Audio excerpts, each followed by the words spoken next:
Hello dear students, कैसे हो बेटे आप सब। बेटे मैं शशांक कुमार एक बार फिर से आपका स्वागत करता हूँ ईशान कोचिंग क्लासेज में। बच्चों लास्ट टाइम का जो हमारा टॉपिक था उसमें मैंने आपको प्रोनाउन के बारे में बताया था और उसके टाइप्स के बारे में बताया था।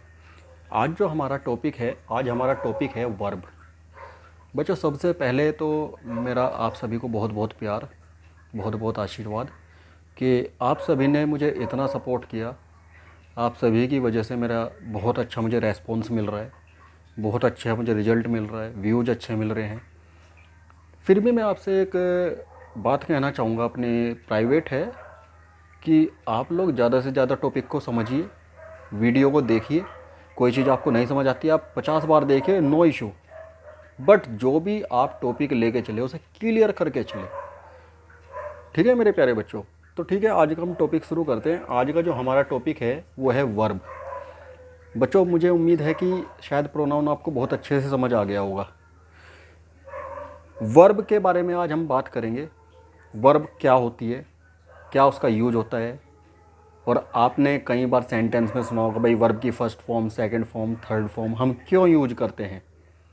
चलिए सबसे पहले हम वर्ब की डेफिनेशन देख लेते हैं कि वर्ब क्या होता है। A verb is a word use to express an action, state और बोथ। मतलब वर्ब एक ऐसा शब्द है जो क्रिया है। वर्ब को हम क्रिया कहते हैं। क्रिया एक ऐसा शब्द है जो कि एक्सप्रेस करने का काम करता है, जो कि शो करने का काम करता है। क्या शो करता है? वो एक्शन शो करता है, स्टेट शो करता है, या दोनों चीज़ें। उसमें आपकी स्थिति भी हो सकती है, आपके द्वारा किया हुआ काम भी हो सकता है, या दोनों भी हो सकते हैं। एक्शन वर्ब को हम समझ लेते हैं कि एक्शन वर्ब क्या होती हैं। एक्शन वर्ब जो होते हैं वो फिजिकल एक्शन होते हैं। और फिजिकल एक्शन क्या होता है? फिजिकल एक्शन होता है मूवमेंट ऑफ द बॉडी। शरीर का जो मूवमेंट होता है, बॉडी का जो मूवमेंट होता है, उसमें क्या क्या होता है मूवमेंट। उसमें चाहे आपका रन है, वॉक है, टॉक है, ग्रो है, क्लाइंब है, एट्सेट्रा। ऐसी ऐसी चीज़ें हो सकती हैं। यानी कि उसमें आपका चलना है, कूदना है, खाना है, नहाना है, रोना है, हंसना है, सारी चीज़ें हो सकती हैं। वो आपकी जो फिजिकल मूवमेंट है। आइए इसका एक एग्जाम्पल देख लेते हैं हम। एग्जाम्पल है आई सिंग अ सॉन्ग, क्योंकि हम इसे आईएनजी के साथ भी यूज कर सकते हैं और विदाउट आईएनजी भी हम यूज कर सकते हैं। आईएनजी में क्या, जैसे आई एम सिंगिंग, हमें इसमें ऑब्जेक्ट की रिक्वायरमेंट नहीं पड़ी। ये चीज़ मैं आपको आगे भी बताऊंगा कि हमें कहाँ पर ऑब्जेक्ट की रिक्वायरमेंट पड़ेगी, कहाँ पर नहीं पड़ेगी, और जहाँ पर ऑब्जेक्ट की रिक्वायरमेंट हमें नहीं पड़ेगी हम उन्हें क्या कहते हैं। आई सिंग ए सॉन्ग, मैं गाना गाता हूँ, क्योंकि आपको भी पता है कि जो फर्स्ट पर्सन है, जो आई है, उसके साथ कभी भी एस या ई एस का यूज हम नहीं करते। आई एम सिंगिंग, मैंने सीधे बोल दिया। मैंने इसमें जो सिंगिंग है, गा रहा हूँ, गा रहा हूँ क्या हो गया, ये वर्ब हो गई। सॉन्ग, यहाँ पर सॉन्ग क्या था? सॉन्ग यहाँ पे केवल ऑब्जेक्ट था, किस चीज़ को गा रहा है। आई सिंग ए सॉन्ग, मैं गाना गाता हूँ। क्या गाता हूँ? गाना। गाना क्या हो गया? ये वाला ऑब्जेक्ट। ये क्या हो गया? सिंग। सिंग हो गया आपका वर्ब, एक्शन वर्ब। ठीक है बच्चों। इसके बाद हम बात करेंगे स्टेट की, या जिसे हम स्टेटिव वर्ब भी कहते हैं, कि स्टेट क्या होता है और स्टेटिव वर्ब क्या होती है। इनके बारे में हम समझेंगे, देखते हैं। अभी मैंने आपको बताया था इससे पहले कि वर्ब की कौन कौन सी कंडीशन हो सकती हैं। नेक्स्ट हमारा टॉपिक था स्टेट और स्टेटिव। हम इसे स्टेट बोलते हैं, स्टेटिव बोलते हैं। भाई ये क्या चीज़ होती है, इसके बारे में समझ लेना बहुत ज़रूरी है। ये कहता है कि इट डिस्क्राइब्स अ स्टेटस और क्वालिटी ऑफ समथिंग। या तो ये किसी चीज़ के स्टेटस दिखाएगा या उसकी क्वालिटी दिखाएगा। इसमें क्या क्या चीज़ें हो सकती हैं, क्या क्या चीज़ें ऐसी हैं जो स्टेट के अंदर आती हैं। सबसे पहले तो मैं आपको बता दूं कि स्टेट वर्ब के अंदर जो भी चीज़ें आएंगी वो विदाउट आईएनजी हम यूज करेंगे। उनके साथ बच्चों हम आईएनजी यूज नहीं कर सकते। वो क्या क्या हो सकती है? पहली हो सकती है कि आपकी ओपिनियन, उसमें आपकी थिंकिंग हो सकती है, आपका विचार हो सकता है कि आप क्या सोचते हैं। ओपिनियन में क्या हो गया? जैसे बिलीव, ट्रस्ट, थिंक, ये चीज़ें हो सकती हैं। अब मैंने बोल दिया आई ट्रस्ट हिम, मैं उस पर विश्वास करता हूँ। लेकिन अगर आप उसे ऐसे बोल दो आई ट्रस्टिंग हिम, मैं उस पर विश्वास कर रहा हूँ, ये गलत हो जाएगा। इसे हम ऐसे नहीं लिख सकते। नेक्स्ट है आपका पजेशन। पजेशन में क्या आएगा? पजेशन बेटे मैंने आपको प्रोनाउन में भी बताया था कि पजेशन होता है मालिकाना अधिकार। क्या क्या चीज़ें उसके अंडर में आती हैं, किस किस चीज़ की वो मालिक है।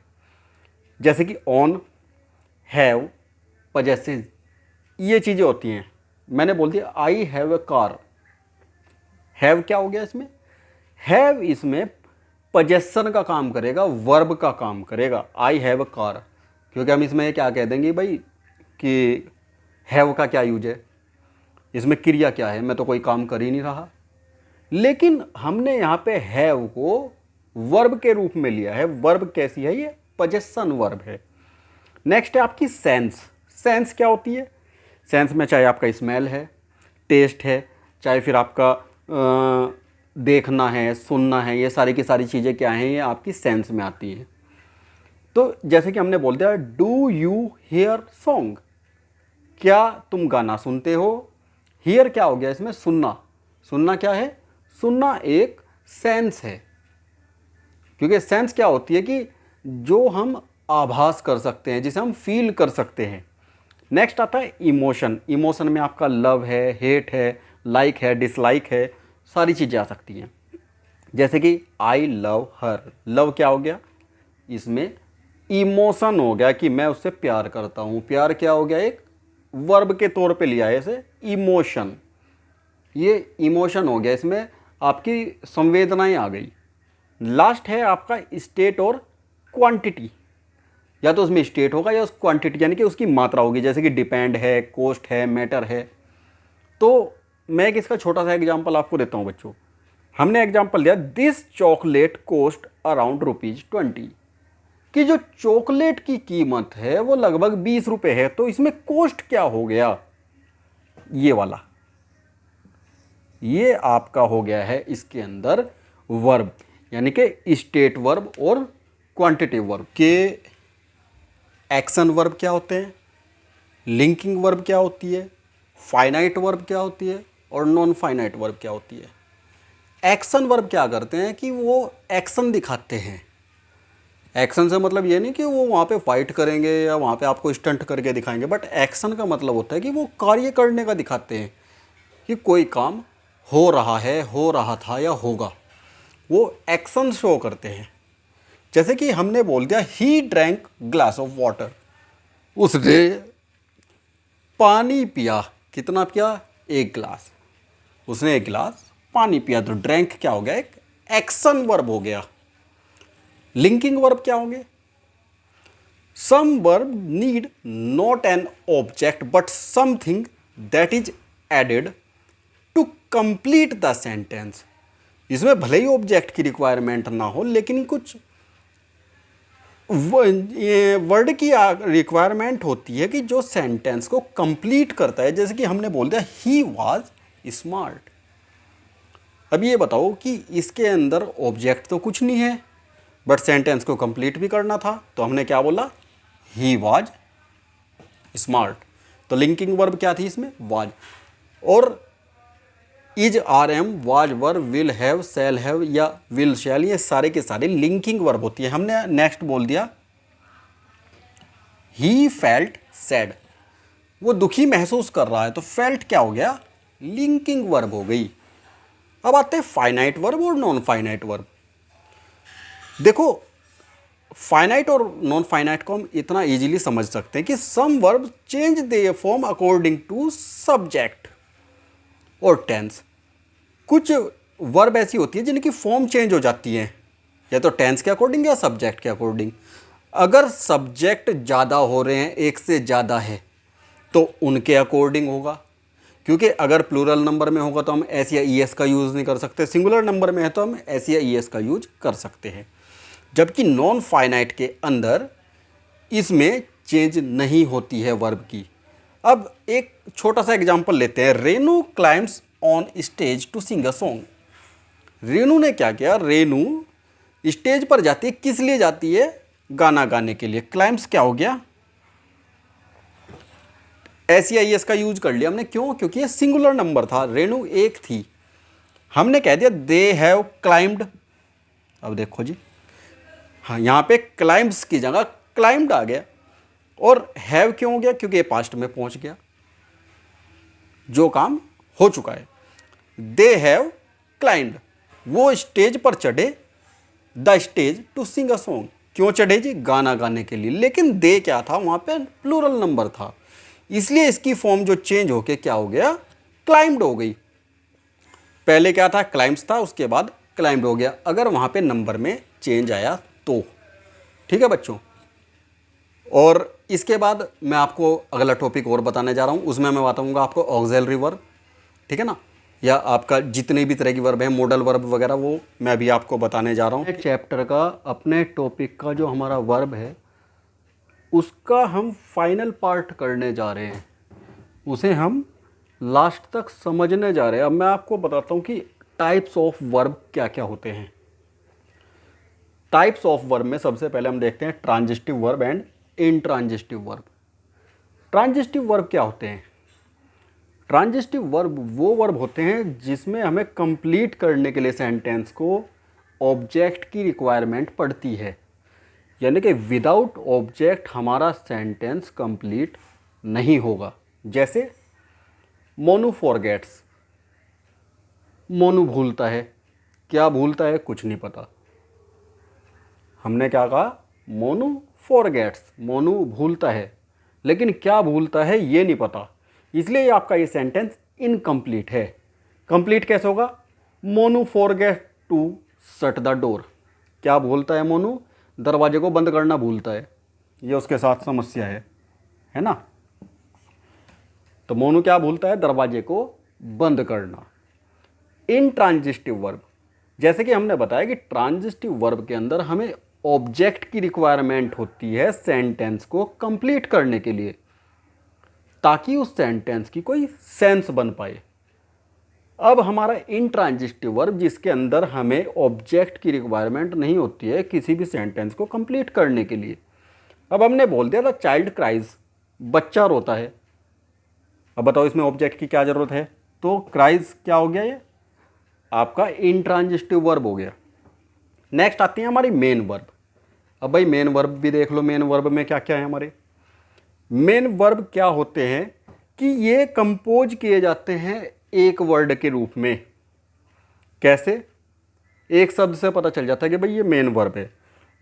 जैसे कि हमने एक सेंटेंस बनाया, the scientist developed a new instrument, वैज्ञानिक ने एक नया उपकरण बनाया। तो डेवलप क्या हो गया, इसमें मेन वर्ब हो गई। मेन काम क्या किया, डेवलप करने का किया। ठीक है बच्चों, नेक्स्ट हमारा आता है ऑक्सिलरी वर्ब। ऑक्सिलरी वर्ब क्या होते हैं, it does not give major information, इसमें जरूरी नहीं कि आपको मेजर इंफॉर्मेशन प्रोवाइड कराई जाए। It will have the soup, sorry I will have the soup, बस हमने ये बता दिया कि भाई मेरे पास सूप है या मेरे पास सूप होगा, क्योंकि विल हैव है तो होगा। ये और इसकी एक खासियत ये है कि it help the main verb, ये मेन वर्ब को सपोर्ट करता है। कैसे, जैसे बी, हैव, विल, डू। ठीक है बच्चों, यानी कि ऑक्सिलरी वर्ब के अंदर क्या होगा कि जो आपका मेन वर्ब था उसमें तो बताना पड़ता था, डेवलप क्या हो गया, आपकी मेन वर्ब हो गई। इसमें आपको स्पेशली कोई मेजर इन्फॉर्मेशन नहीं देनी पड़ेगी। ठीक है जी, इसमें क्या हो गया, हमने बता दिया I will have the soup. ठीक है, तो ये क्या करेगा, ये मेन वर्ब को हेल्प करेगा, जैसे कि be, have, will, do etcetera. अब आती है मॉडल ऑक्सिलरी वर्ब। कौन कौन सी होती है, आपने कभी पढ़ा होगा, कैन, कुड, मे, माइट, जिन सेंटेंस में इनका यूज होता है, तो इन्हें हम क्या बोलते हैं, मॉडल ऑक्सिलरी वर्ब। ठीक है बच्चों, मुझे उम्मीद है कि शायद ये यहाँ तक आपको क्लियर हो गया होगा। यहाँ तक मुझे उम्मीद है कि सभी बच्चों को ये चीज़ क्लियर हो गई होगी, कोई समस्या नहीं होगी, ठीक है ना। अब हमारा जो हम नेक्स्ट टॉपिक लेंगे नेक्स्ट टाइम नेक्स्ट क्लास में, वो हम लेंगे एडवर्ब के बारे में, क्योंकि वर्ब क्या थी आपकी क्रिया, ठीक है जी।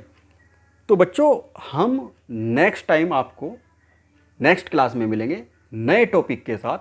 और हाँ, आपको ये वीडियो कैसी लगी आप हमें ये बताना बिल्कुल मत भूलिए। और मैं आपको एक लास्ट चीज़ जाते जाते और बता दूं, आपने कभी सुना होगा सपोर्टिंग वर्ब या हेल्पिंग वर्ब।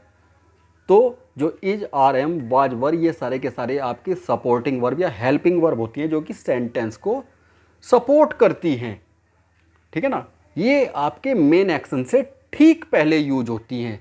उसमें आपके हैव भी हो सकते हैं, इज, आर, एम भी हो सकते हैं, वाज, वर हो सकते हैं, विल, सेल हो सकते हैं। तो बच्चों आज की हम जो ये क्लास है यहीं पर समाप्त करते हैं। आप हमें कमेंट बॉक्स में ज़रूर बताइए कि आपको ये वीडियो कैसी लगी। और बच्चों वीडियो बनाने में वाकई में बहुत मेहनत लगती है, आपको भी पता होगा, मैं इस टाइम बहुत गर्मी में बैठा हुआ हूँ, लेकिन चाहता हूँ कि आपको बेस्ट से बेस्ट मैं अपनी तरफ से अपनी एफ़र्ट दे सकूँ। तो बच्चों मेरे चैनल को आप सब्सक्राइब कीजिए, जिन्होंने अभी तक सब्सक्राइब नहीं किया है। वीडियो को वॉच कीजिए, लाइक कीजिए और शेयर कीजिए। मिलते हैं नेक्स्ट क्लास में, तब तक बच्चों आप लोग अपना ध्यान रखिए, स्वस्थ रहिए। Thank you and have a nice day. Take care, bye bye.